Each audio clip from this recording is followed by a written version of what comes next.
Hola, buenos días, buenas tardes, buenas noches. Soy Salvador Torres de la Asociación por el Alquiler Público y Asequible de Barcelona.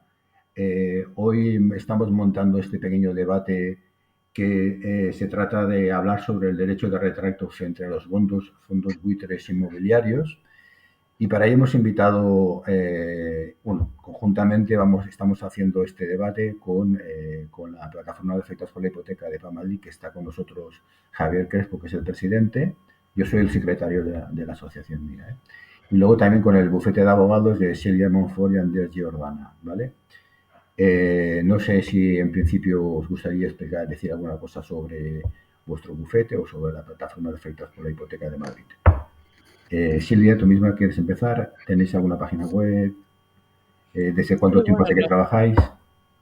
hace unos 10 años que estamos trabajando juntos y bueno, tenemos una página web donde se pueden dirigir las personas que quieran hacer consultas legales sobre este tema y otros varios, que se llama abogadosmonfortgiordana.com.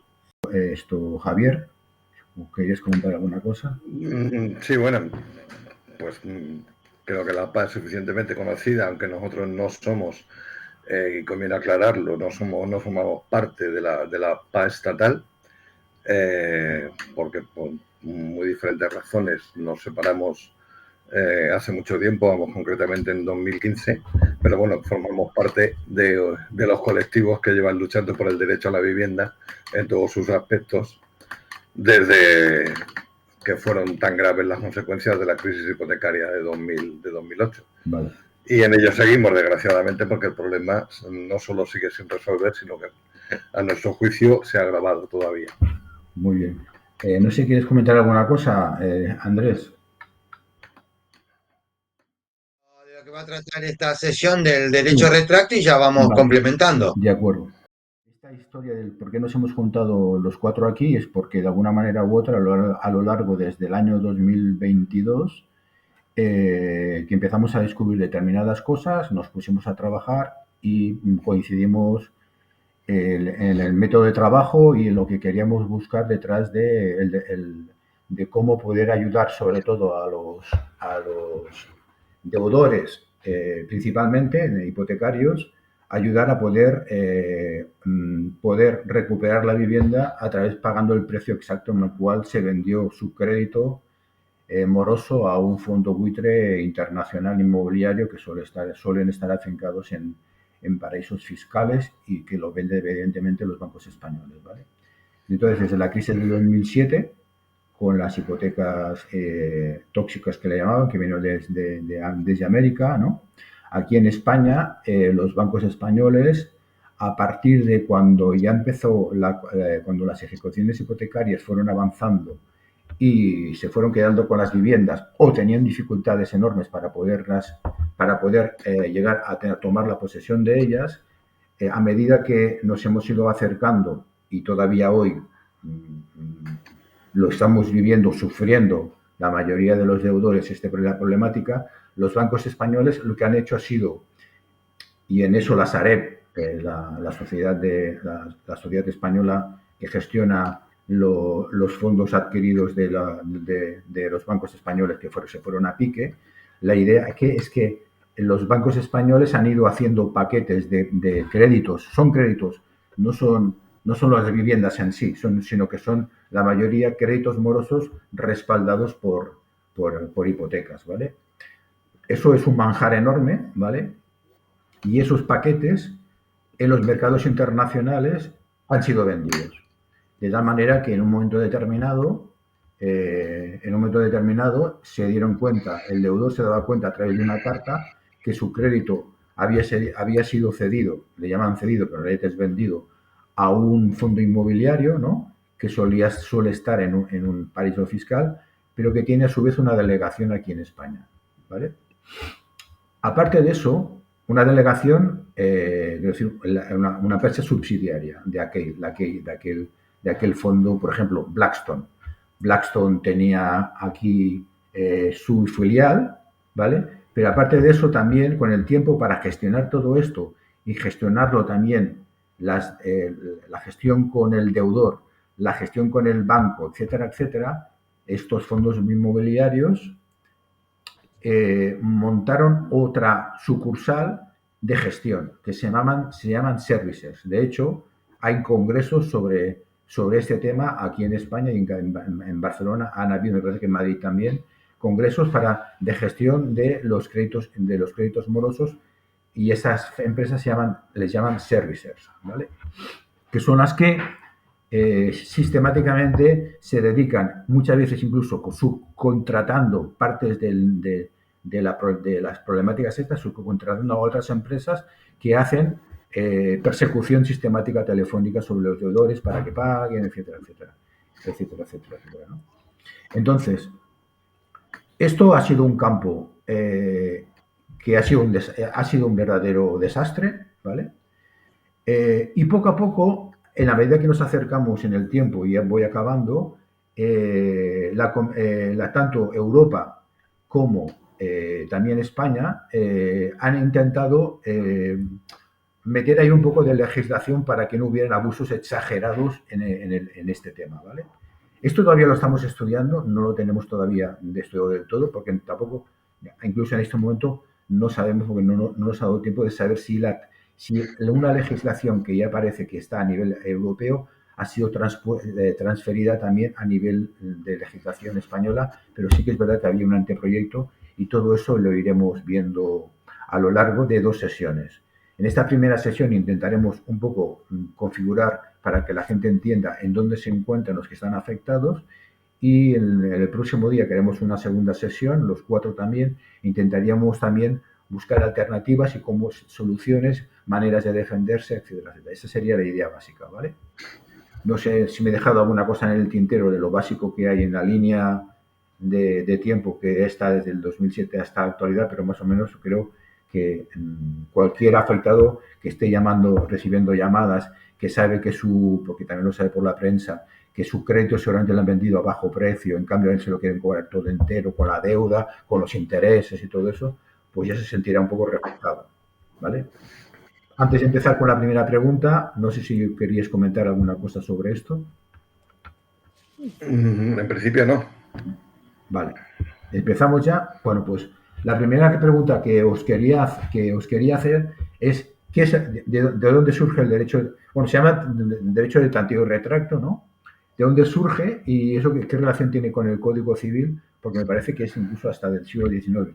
Y si los abogados que estáis más metidos en eso. Diferenciarlo, una cosa es el tanteo y retracto cuando viene de un contrato de arrendamiento y otra cosa es el derecho de retracto litigioso cuando estamos hablando de la compra-venta en una vivienda que proviene de una hipoteca. Si nos basamos o hablamos para las personas que son inquilinas, tienen la preferencia del tanteo y retracto. Es decir, si el propietario tiene una vivienda alquilada y se la vende a alguien, el inquilino tiene derecho a igualar la oferta y quedarse con el inmueble. Por eso es normal encontrar en los contratos de arrendamientos que se renuncia a ese derecho. Pero claro, cuando lo hace de particular a particular, no podemos hablar de cláusula abusiva, pero cuando son empresas como la Sareb, que alquilan y lo ponen, pues tendrían que demostrar que realmente se ha informado y dado el conocimiento a las personas para que eso no sea considerado una cláusula abusiva y por lo tanto nula. Ese es uno de los puntos a luchar en el caso de cuando sean fondos buitres, fondos de inversión o los bancos. Vale. Y en el caso del crédito litigioso, Silvia o... En el caso del crédito litigioso, España ya lo dice el Código Civil, tiene que ser un crédito litigioso. ¿Qué significa? Primero, ¿cuál es el sentido de que sea el derecho retracto en el crédito litigioso? El legislador, en su momento, no ahora que ya están tal vez más pervertidos que nunca, en su momento la idea era para desjudicializar, para reducir la cantidad de juicios, es si se le debe dinero a un prestamista, a un banco o quien fuera, una forma de solucionarlo es si ese banco se lo vende a un tercero, que el deudor pueda pagar por lo que se vendió y se acaba el juicio. Eso es el sentido de la ley. ¿Qué pasa? Como hay una serie de requisitos donde nos dicen que al margen de los 9 días que habría para igualarlo, esa no es la parte más importante. La parte más importante es el crédito individualizado, es saber el precio por el cual se ha vendido. Y eso recuerdas algo que llevamos ya años, Mm. del 2020, 2021, luchando contra esto, la venta de en globo, a la alzada, Vale, el pero Supremo... la idea básica para que quede más clarito es que el Código Civil es del siglo XIX, ¿no? Sí, Vale, entonces, que viene del antiguo derecho romano. vale, o sea, en principio, repites otra vez, o sea, que el derecho de retracto significa que... Que cuando le debemos a un banco y el banco, entidad financiera, fondo buitre, nos hizo un juicio Mm, y estamos en medio de un juicio, ese banco se lo vende a un fondo buitre, como decir, no sé, lo tenía a BBVA y se lo vende a Boson, ¿no? Y quien se subroga, ahí tenemos el derecho de igualar la oferta y por lo tanto se acaba el juicio. O sea, vale, igualar la oferta por lo que hayan vendido. Normalmente es el 30% de la deuda. vale, muy bien, muy bien. Entonces, lo que ha pasado en la actualidad es que los bancos españoles han hecho paquetes de créditos, ¿no? Y los han vendido. Y los han vendido Exacto. seguramente, por lo que todo el mundo entiende, a muy bajo precio, ¿vale? Entonces, 20 o 30% normalmente. vale. Entonces, ahí la problemática está en que se niegan a vendértelo. ¿Es así o no? Porque me parece que Sí, incluso... porque se amparan en que lo han vendido a precio en globo. Yo recuerdo hace unos años llevábamos juicio diciendo al juez, a ver, si se ha vendido por 10.000 millones de euros y hay tantas viviendas y cada vivienda debía tanto, aplicar la regla de la prorrata. A cuánto se ha vendido y cuánto era mi deuda. Tal porcentaje es por lo que se ha vendido. Eso se ha encargado el Tribunal Supremo, creo que es la sentencia, la del 2020, la que mencionabas, en la que dicen que eso está prohibido. Sí, La regla de la prorrata no está sí, permitida. es la sentencia del Tribunal Supremo 505/2020. En eso, que en todo caso lo Exacto. hablaremos un poco más adelante. No sé, Javier, si tú en este tema, cómo fuiste encontrando en la plataforma de afectados por la hipoteca, en la medida que ha ido pasando el tiempo, cómo eso ha ido incidiendo en la mayoría de la gente afectada que os llega a la plataforma. Sí, a ver, desde el momento en que a nuestro juicio, y me imagino que al vuestro estaréis de acuerdo, en que esto no es nada más que el producto de una organización, un entramado establecido previamente, en el cual los bancos españoles, en general no solo los españoles, porque eso es un problema que es absolutamente trasladable a cualquier país europeo, los bancos españoles tienen un problema de morosidad, cuando tienen que pasar las pruebas de estrés, que habría que creérselo, pero bueno, vamos a hacer el esfuerzo de creérnoslo. Entonces, ¿cuál es la forma de reducir estrés, de reducir sus balances? Un asunto tan importante como es la morosidad, pues es quitarse lo que en inglés se llama los non-performing loans, esos son los créditos morosos, que es bastante más fácil de entender. A pesar de que hoy se están metiendo en esas carteras de venta créditos que aún no son morosos. Hoy ya hay hipotecas que el banco prevé que van a ser morosas, pero que aún no lo son, con lo cual ya están un paso más adelante. Entonces, esto no es producto de algo que no sea algo organizado.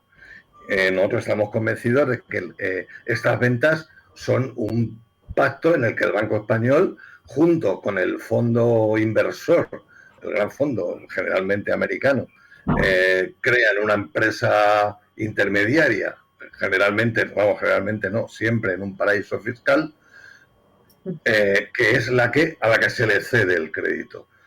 Luego ya me imagino que Salva, que de esto creo que sabe bastante más que yo, podrá explicar cuáles son las ventajas a nivel contable y fiscal para los bancos en España, pero esto, que nos quede claro a qué obedece. Y luego lo que se está viendo es que esto cada vez se está incrementando. Algo que hace unos años era más o menos anecdótico, ahora es lo común, es lo normal, es lo habitual.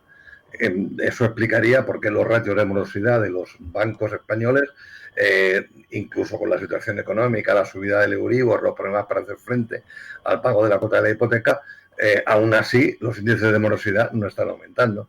Es simple. En cuanto empieza a haber el menor síntoma, el banco se quita el crédito de en medio. Muy bien. Entonces, Silvia, a vosotros cuando llega gente con estas problemáticas, porque yo sé que vuestro bufete se ha metido bastante a fondo para trabajar el tema del crédito litigioso y el derecho de retracto, cuando llega la gente a vuestro bufete, ¿qué es lo que suele ser lo primero que más les angustia? ¿Y qué es lo que buscan? ¿Qué es lo que les angustia y qué es lo que realmente os piden que hagáis? Bueno, lo que tiene la persona cuando llega a nuestro bufete y con una llamada, ya sea en persona o no, pero lo primero que les angustia, una, solucionar el problema, dos, ver qué herramientas tienen, porque mucha gente no conoce el derecho de retracto, no saben que puede ser un error. Uy, parece que se ha congelado la imagen. Sí, me quedo en medio. Vale. Continúa. Bueno, no sé dónde me he quedado, más o menos lo que intentaba decir es que, que la gente no conoce lo que es el derecho de retracto, que tiene que conocer que es una herramienta legal que nos puede ayudar a las personas que alquilan o que tienen una deuda con el banco, que pueden recuperar su vivienda o su crédito cuando este se vende a otra persona, pero lo normal es que se venda a un fondo buitre. La idea principal del derecho de retracto es proteger a las familias frente a las operaciones injustas o poco transparentes del mercado inmobiliario y financiero, claro. Vale, muy bien. Bueno, pues. Yo lo que sí matizaría, porque muchas personas cuando llaman siguen hablando de la titulización, y siempre les dejo claro que la titulización era el poner en un fondo de inversión la deuda, el crédito, y aquí lo que estamos hablando en las ventas ya es, se venden las dos cosas, la deuda y el inmueble, ya es una cesión en toda regla de lo que estamos hablando, que es lo que ahora normalmente se hace, que venden todo. Vale, sí.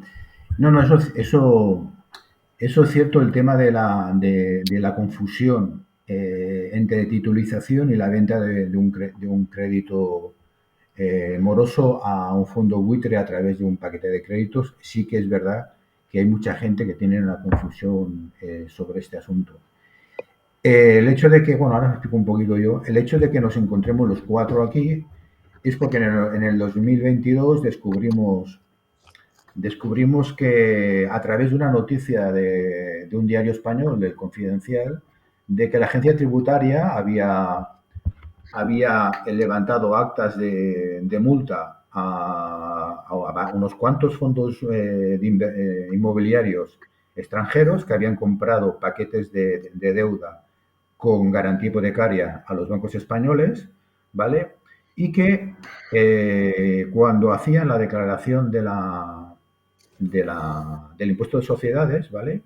Declaraban que los habían vendido, los habían comprado a un determinado al precio que los habían pagado en el remate de la subasta hipotecaria.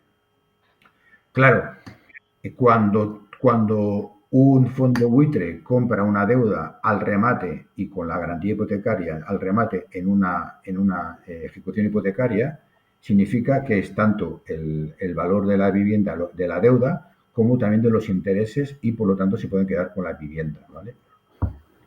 Ese es el valor máximo que hay ahí en el mercado. Lo que ocurre, como ha dicho antes el Andrés, es que los venden no al precio en el cual se adquiere supuestamente el fondo buitre, la filial española, la adquiere en el remate, en la subasta, sino que lo venden a un precio inferior. ¿Por qué? Porque han llegado a un acuerdo fiduciario entre el fondo buitre y el Banco Español, por lo tanto, están compinchados, por el cual lo venden a un precio más bajo. Ese precio más bajo se vende a una matriz en un paraíso fiscal y eso se hace para poder no tener que pagar impuestos en donde se realizan las plusvalías. Llegado un momento determinado, mientras al deudor se le continúa exigiendo el pago de la deuda entera, más los intereses moratorios, etcétera, que acaba, evidentemente, muchas veces en que se acaba quedando el fondo buitre con la vivienda, con toda la deuda para el deudor. Esa vivienda, en el momento en que se venda nuevamente en el mercado, se echa al deudor, por ejemplo, lo que sea, ¿no? Se echa al deudor o lo que fuere, ¿no? Y se vende y se vuelve a vender, entonces el fondo buitre dice que lo compró al precio del remate en la subasta y tiene que pagar el impuesto de sociedades sobre esa cantidad. Pero en realidad lo ha comprado por un precio mucho más bajo, porque ha habido un acuerdo privado delante de un notario español, ¿vale?, que el precio es mucho más bajo. Eso significa, uno, que el precio es individualizado obligatoriamente. ¿Por qué? Porque se tiene que declarar luego las plusvalías en el impuesto de sociedades en donde se realizan, que es en el país, en este caso en nuestro país. Entonces fue cuando Hacienda levantó esas actas, que es cuando nos enteramos nosotros a principios del año 21, eso empezó en el año 21, ¿vale? Nos enteramos nosotros de que sí que existe el precio individualizado y que, a pesar que en el año 20 el Tribunal Supremo había dicho que era imposible conocer el valor individualizado de los créditos en una venta de paquetes a globo, en globo, ni siquiera en el prorrateo, nos enteramos que eso no es verdad. No solamente no es verdad, sino que, por lo tanto, el Tribunal Supremo estaba prevaricando contra la ley del impuesto de sociedades, al decir que eso no es posible. Porque si no es posible, el fondo buitre no puede declarar las cosas tal cual son. Entonces, básicamente la idea sería que tendremos que saber cuál es el precio individualizado de la venta, del precio individualizado en que se vendió directamente cuando se hizo el acuerdo privado, y no el precio del remate que hay en la subasta, ¿vale? Y en eso es lo que hemos estado trabajando este largo tiempo y hemos ido descubriendo muchas cosas. Entonces, la idea básica sería, actualmente, más o menos en este punto, en estas investigaciones que hemos ido tirando adelante, ¿en dónde más o menos nos encontramos? No sé si Andrés, Javier, Silvia. Sí, lo explico yo si quieres. Perdona un momento, Andrés, por apostillar algo a lo que acaba de decir Salva. De acuerdo. Porque es importante decirlo para que la gente que nos escuche sepa cómo funciona realmente la administración de justicia de este país. A esas inspecciones que comentaba Salva, de la agencia tributaria, los fondos recurrieron ante el TEAC, el Tribunal Económico Administrativo Central. Como normalmente las resoluciones del TEAC suelen ser favorables a la agencia tributaria, ¿qué han hecho los bancos? Que llevan tiempo haciéndolo. Y es recurrir todas esas resoluciones y pedir amparo ¿a quién? O sea, los grandes despachos de abogados del sistema financiero, ¿a quién quieren recurrir? A su hermano mayor, que es el Tribunal Supremo de este país.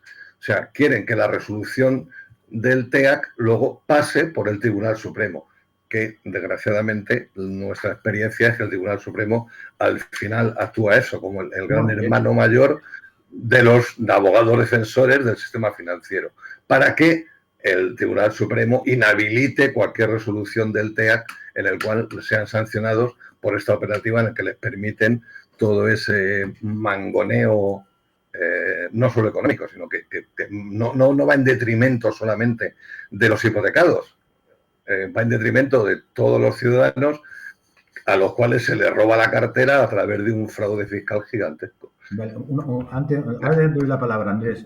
Esto, Javier, ya que te has metido en este asunto, porque entonces, si el Tribunal Supremo emite una sentencia que va en contra incluso de la ley del impuesto de sociedades, ¿esto qué nombre tiene? Se llama prevaricación. Se llama prevaricación. Pero vamos, el Tribunal Supremo nos tiene muy acostumbrados. Es una palabra que parece que estamos acostumbradísimos a que el Tribunal Supremo prevarique en todo lo que tenga que ver con los intereses del sistema financiero. En ejecuciones hipotecarias es asiduo. El problema es que por encima del Tribunal Supremo solo está el Tribunal Constitucional o el TJUE, y las sentencias del TJUE, del Tribunal de Justicia de la Unión Europea, son difícilmente aplicables en el derecho nacional desde el momento en que la Administración española de Justicia, pese a que está obligada por ley a aplicar el derecho de primacía del derecho comunitario, es absolutamente insumisa y rebelde al derecho comunitario, no lo aplica.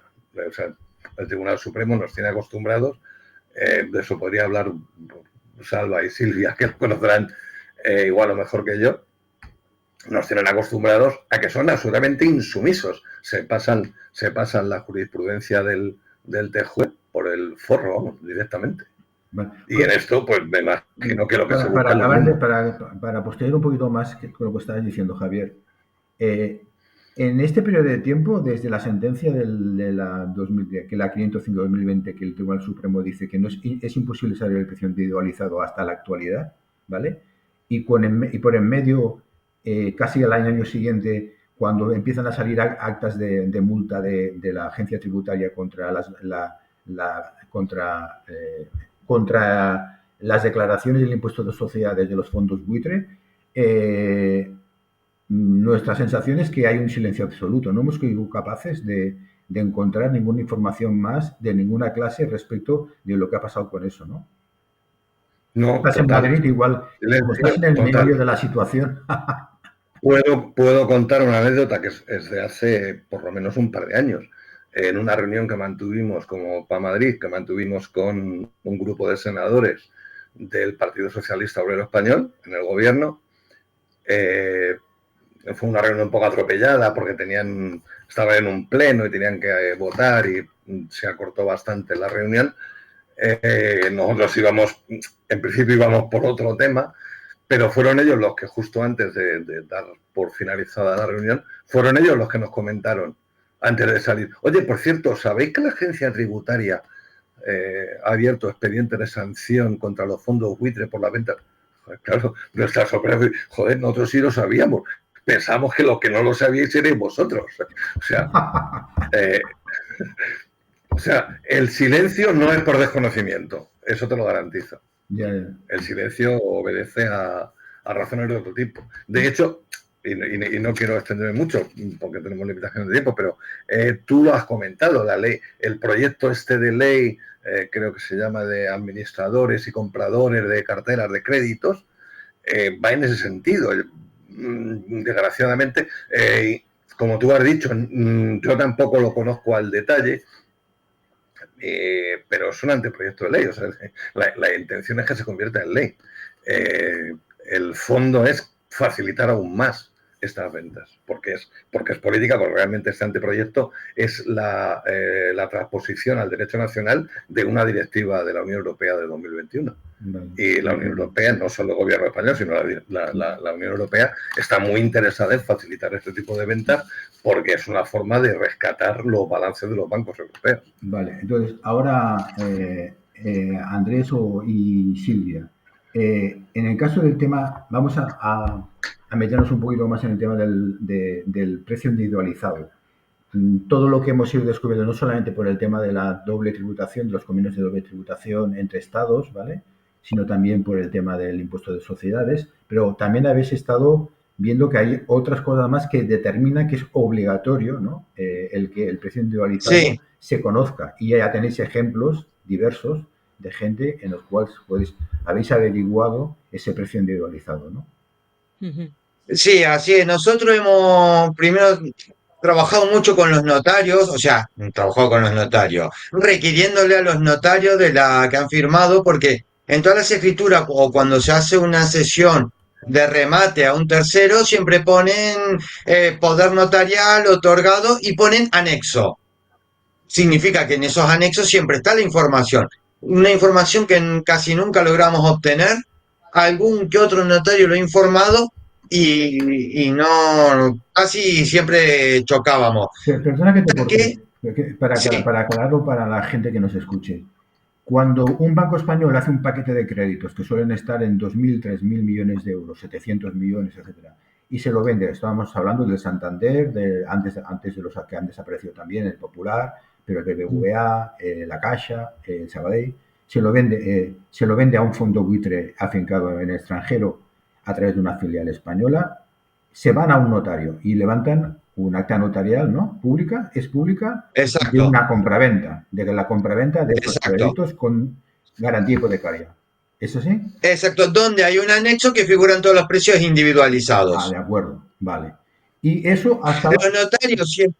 el Dime. notario sabe perfectamente que el precio tiene que ser individualizado, porque si no es imposible poder luego declararlo las Sí. plusvalías al impuesto de Exacto, sociedades, ¿no? exacto. Hasta que, bueno, casi todos los notarios no siempre niegan eso, no lo quieren dar, ni con diligencias preliminares, ni con órdenes de jueces, al final nunca lo entregan. Pero hay un lugar donde sí está siempre y donde se puede conseguir, y es en el registro de la propiedad. En el registro de la propiedad siempre, siempre, siempre figura. Nosotros tenemos elaborado un formulario en el blog para descargar libremente y gratuitamente en documentos útiles que se descarga este formulario, las personas lo completan a mano con sus datos personales y lo presentan en el registro. ¿Por qué? Porque el que lo va a pedir piensa que es una nota simple y en la nota simple no está. Está en el asiento registral de la cesión, de la venta. Entonces, en el formulario ya lo explica, lo especifica y la gran mayoría de los registradores entregan esa información, ¿no? Algunos, hemos tenido pocos casos que se niegan. Yo le digo a la persona, mira, que te lo nieguen por escrito, se presenta recurso de alzada a la gobernación y entonces dicen que sí que hay que entregarlo y lo entregan. ¿Por qué? Porque los registradores dicen que hay protección de datos, bueno, y un montón de cosas sin sentido, porque son fondos buitre y son números. Aquí protección de datos no hay ninguna. No, la protección de datos no ampara estos importes. Por lo tanto, siempre se consigue. Si ahora, para ir terminando y ser un poco más positivo para quienes nos estén escuchando, ¿de qué sirve saber el precio No, individualizado? O sea, a lo mejor no había juicio. espera, déjame meterme un poquito más Sí, todavía en el hilo. Cuando el notario ha hecho un acta de compraventa, un acta notarial pública, ¿no? Son públicas, ¿no? De sí, compraventa, sí, con un anexo, ¿vale? Entonces, ahí hay una serie de créditos con garantía hipotecaria. sí. Vale, muy bien. Entonces, espera que se me ha escapado. Vale. Entonces, ¿cómo liga esa acta notarial con el precio individualizado que está en el anexo con el registrador de la propiedad de cada uno de los activos inmobiliarios? ¿Cómo se hace eso? Clic, clic. El registro de la propiedad tiene que saber el precio individualizado, porque si no, por la ley del registrador no se puede inscribir la compraventa. Vale, o O está sea, el precio y la compraventa no se inscribe. eso quiere decir que en cada uno de los activos inmobiliarios que hay en el acta levantada por el notario, este notario tiene que enviar una anotación a cada uno de los registradores de cada uno de aquellos activos inmobiliarios para que registre ese precio y la compraventa en el registro de la propiedad. ¿Es así? Exacto. Entonces, ¿qué están haciendo algunos registradores? Ponen una leyenda abajo, que ya me dirás tú por qué tienen que hacerlo, que dice, este precio individualizado solo es para tributar impuestos y no para un precio individualizado. Ah. Entonces, Llegan a aclararlo. O sea, ¿de qué están previniendo? esto lo has visto así, ya está previniendo. Sí, muchos ya lo escriben, porque entiendo que eso es lo que les envían los notarios. Vale, entonces, Dicen venta en globo. Precio individualizado 50.000 euros. Este precio solo es para la tributación de impuestos, no para el derecho de retracto litigioso. Hay quienes lo ponen hasta así. Sí. Pero ¿quién es el registrador para hacer esa calificación? Supongo que lo envía el notario. Ya, pero ¿y qué base legal tienen para eso? Ninguna. Si es el precio de venta, es el precio de venta. Sí, ninguna. Ni el notario ni el registrador, si es solo para efecto de impuestos, en este caso, ahora sí tengo que... como se han dado cuenta que ya sabemos que el precio individualizado existe, pues claro, están reaccionando. Exacto. Es tremendo. Sí que quiero dejar... Una puntualización primero, Sí. Andrés, amor. Una puntualización primero. El formulario que se refiere a Andrés, luego te lo daré, Salva, si acaso, que está en la otra página web que tenemos, que es de abogadoslowcostag.com. Vale. Ahí sí que está la pestaña de documentos. Sí, ya todo eso lo pondremos. Uy, se ha vuelto no sé qué pasa con Silvia, que se congela la imagen continuamente. Hace frío en la habitación que está. Ya está. A ver, ahora. Lo vuelvo a repetir, que si quieren descargar el formulario que se ha referido Andrés antes, está en la otra página web que tenemos, que es abogadoslowcostag.com. Hay una pestaña arriba en el menú que pone documentos útiles y ahí ya pone descargar formulario precio individualizado. Sí. Vale, quiero decir que actualmente, ¿de qué nos sirve saber este precio con la nota en el registro de la propiedad? Si al final los jueces te van a decir que aún así, si era ejecución hipotecaria, no era derecho estricto litigioso. Lo que lo estamos eso, utilizando. Déjame que te corte. No, sí, es eso. Quería que me explicaras, o nos explicaras a los espectadores, ¿por qué al final el crédito litigioso no acaba funcionando tampoco en los juzgados? Es que no lo entiendo. ¿Es eso lo que querías No ha comentar? funcionado porque una ejecución hipotecaria, según el Supremo, bueno, según el Supremo no, según una ejecución hipotecaria, según la ley, es un procedimiento sumario. El Supremo ha dicho que solo el derecho al retracto cabería en demandas ordinarias donde podría hacerse una reconvencional. O sea, cada vez lo van restringiendo más la utilización, en todo sentido. Pero no es la utilización que le estamos dando nosotros para las familias que ya van teniendo el crédito individualizado, sino es que con eso y en las negociaciones, por ejemplo, con Anticipa, con Boston, con Wilding Center, lo que estamos haciendo es negociar con ellos un precio razonable para la recompra. ¿Me seguís? Es decir, ellos están pues la familia no, pero muchas familias tienen hijos ya adultos que sacan una hipoteca en base a una negociación entre lo que se está debiendo y lo que el fondo pagó. O sea, lo estamos usando para eso, porque ahí sí que hemos encontrado una utilidad práctica, porque al final la información o tiene una utilidad práctica para la familia o no nos sirve de nada. Y creo que ya llevamos unas 4 o 5 situaciones reconducidas en este sentido. Vale. Porque claro, entonces, ya para acabar, le quería comentar, hacer una pregunta a Javier, y acabamos hoy y continuaremos el próximo día.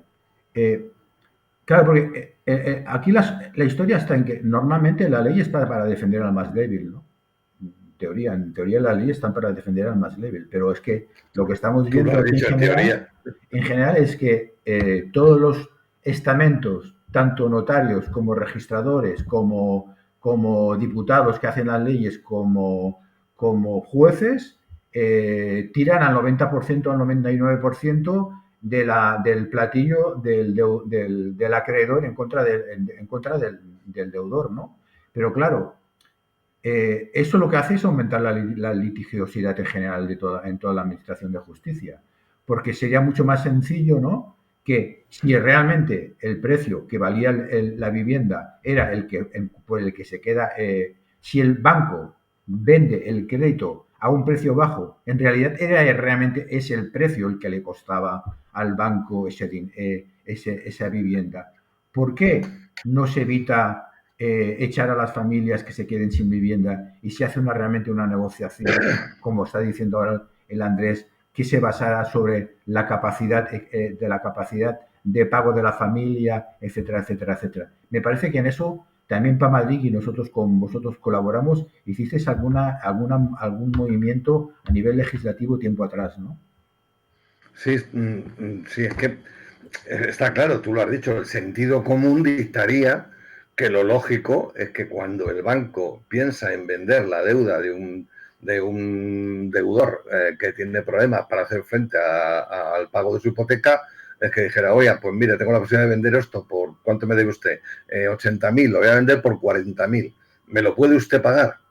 Pues claro, se acabaría con la conflictividad, se acabaría con la ruina de miles y miles, no, cientos de miles, que hablamos de miles, no, cientos de miles de familias, pero no, por encima del sentido común y de los intereses de las familias está el sacrosanto interés del mercado en este caso concretado en el sistema financiero.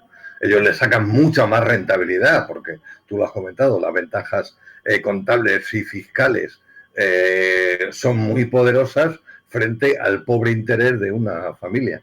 Vale. Nosotros llevamos, o sea, pero es que esto no es que lo digamos nosotros, nosotros hace ya muchísimo tiempo rescatamos, viene de cuando la señora Soledad Becerril fue defensora del pueblo. Esto fue en el gobierno del Partido Popular.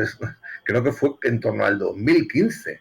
Hizo un informe para el propio secretario de Estado de Economía del gobierno de entonces, que evidentemente entonces no era ni Rajoy, creo que entonces era... Montoro. No, sí, ya era Rajoy. Ya era Rajoy, sí, sería Montoro. En el que hacía después de un exhaustivo análisis de eso que estamos comentando, hacía unas recomendaciones que era, por un lado, extender el derecho, las dos más básicas y las que encarecía más fuertemente, era extender el derecho de retracto a los créditos no litigiosos, cosa importante porque el fárrago, lo que ha explicado Andrés, de lo que se considera litigioso y no, lo que hace es complicar de manera que al final la familia afectada no puede acceder a este derecho, y la otra era que se convirtiera en no obligatorio la notificación de la cesión o venta del crédito. Eso estamos hablando casi de un remoto pasado con un gobierno del Partido Popular. ¿En qué ha quedado todo eso? Yo te refresco.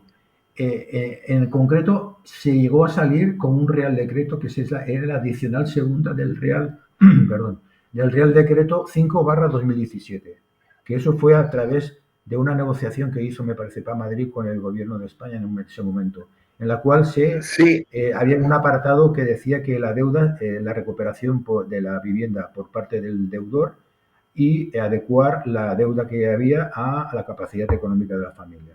Eso lo tenemos en la página web como la nuestra. Fue una modificación del Código de Buenas Prácticas que se ha ido modificando a lo largo del tiempo, el Código de Buenas Prácticas de 2012, en el que se incluía una disposición, creo que era, no recuerdo si era final o adicional. Adicional segunda. Pues gracias por la puntualización. En el que el propio gobierno, entonces el ministro era de Economía, era de Guindos, en el que decía que el gobierno se comprometía, por ese Real Decreto, se comprometía en el plazo de 8 meses a legislar la posibilidad de que las familias ejecutadas en una ejecución hipotecaria pudieran recuperar la propiedad de la vivienda que ya habían perdido a través de una negociación de volver a recomprar, teniendo en cuenta el precio, lo que ya pagaron en su momento de hipoteca, el valor actual. Estamos hablando de 2017, el plazo era de 8 meses. Vale. Se les acabó hace mucho. Muy bien.